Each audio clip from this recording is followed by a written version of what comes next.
So we're going to have a reflective exercise. But for those of you that's been part of the life series community, we've always had a particular set of questions, and they're forever green. When people say, but I've done this, I say, no. What you need to remember is that whatever your life was like 6 months ago, you're not necessarily at the same point. And one of the habits you must learn is to always reevaluate where you are so that your decisions are on point. When you want to live intentionally, you need to be a lot more data-driven. And being data-driven is not just about companies, it's about your life too. It's about putting context to where your life is and assessing where you are and where you want to go and making the sharpest decision for that point. It makes all the difference. It just makes all the difference. If you love a guy, if you meet a guy who likes you like crazy, you like him, he's handsome, he's cool and everything, but suddenly you realize that what he really desires in a wife is a housewife.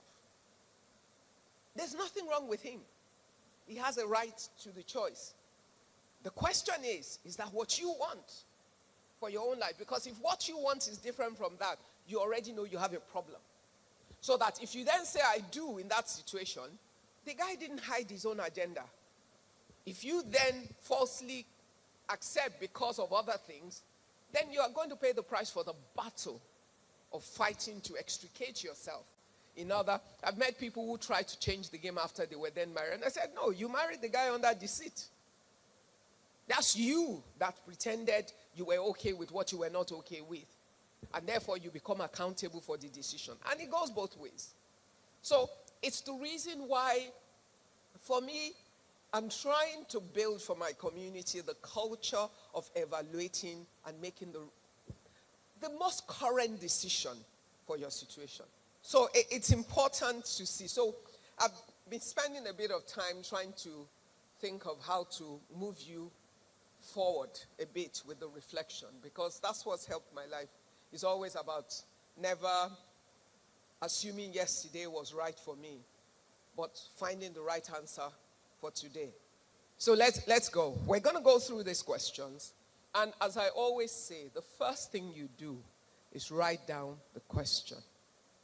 When you write down the question, you will realize that you're going to start thinking of answering in the room, but you can't have enough time to. So I want you to then take time. If you love yourself, and you must learn how to love yourself. If you love yourself, you spend some time to answer the questions for you. Now, remember, the most important thing in our community is what? To thyself be true.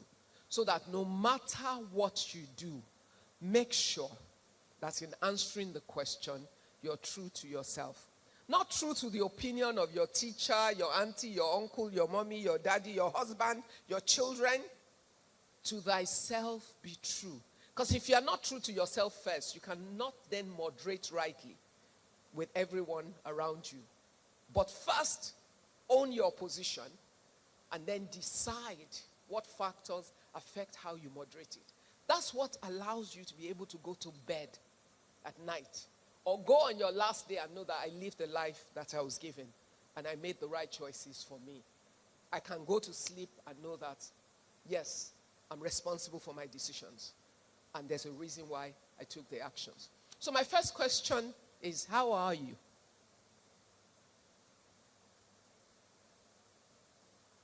You're wondering. Oh, we need to check on each other a bit more these days. How are you? There's so much happening around the world. There's so much happening in our country. There's so much happening at work. There's so much happening in families, in homes. There's so much happening around us. But let me tell you why this question became important to me. Somehow, we've all learned how to act right, even when we're not right. We have learned the appearances. For the Christians, it is well. Really? I know you're speaking your faith, and I'm a preacher, aren't I? But all I'm saying to you is, to what? To thyself be what? Be true. You can face the fact and take the truth of the word of God to fight it. But you must first own what is, you know, to be the fact of the situation. How are you? Can you ask your neighbor how the person is?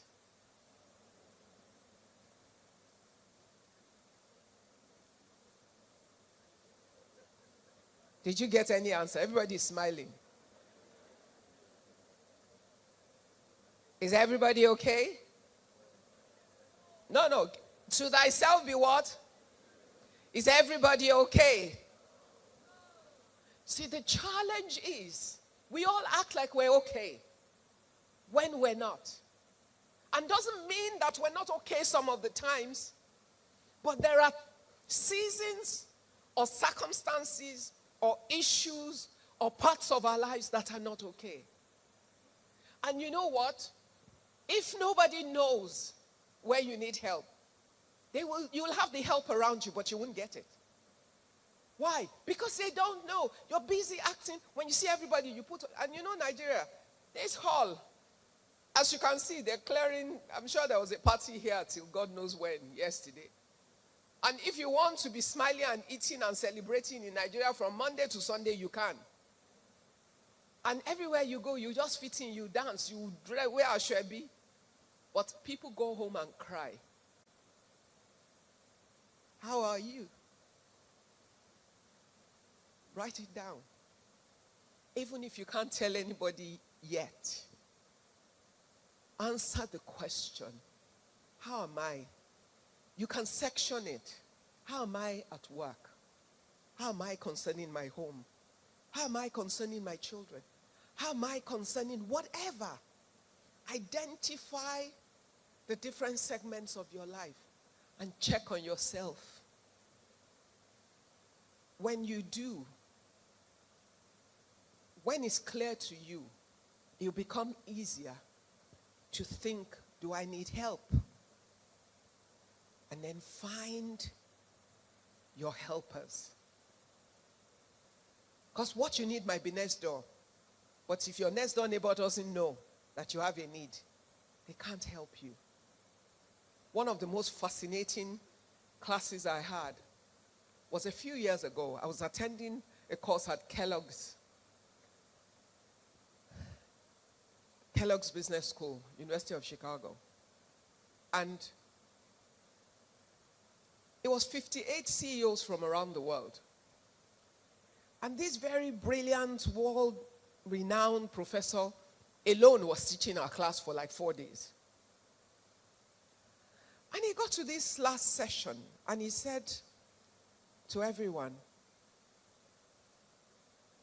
write down your lost dream, or the thing you really wish you could do, but that you haven't done.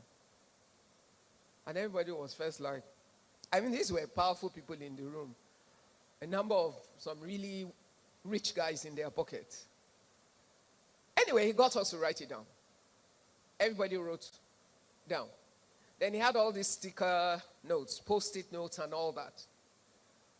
And then he started saying, okay, starting from someone, say what that dream is. Guess what? He made us in the room, for every person that raised what they wanted or what they thought they dreamt of doing but they hadn't done. He asked, is there anybody in the room that could help them fulfill the dream? I kid you not, only 2 were outstanding when we were done. Only 2 things remained in that room that could not be fulfilled.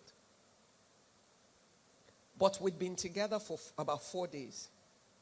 That was our last day. We would have left without knowing the things we came in with were already in the room, and that the problem could have been solved except for that session.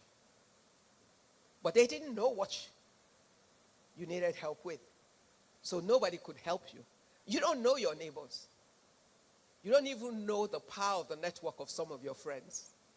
except they know exactly what you're looking for, they cannot put their network at use for you. Every person is 10 people away from your solution. Every single person you know. By the time they reach their number 10 person, there's someone they know that will solve your problem.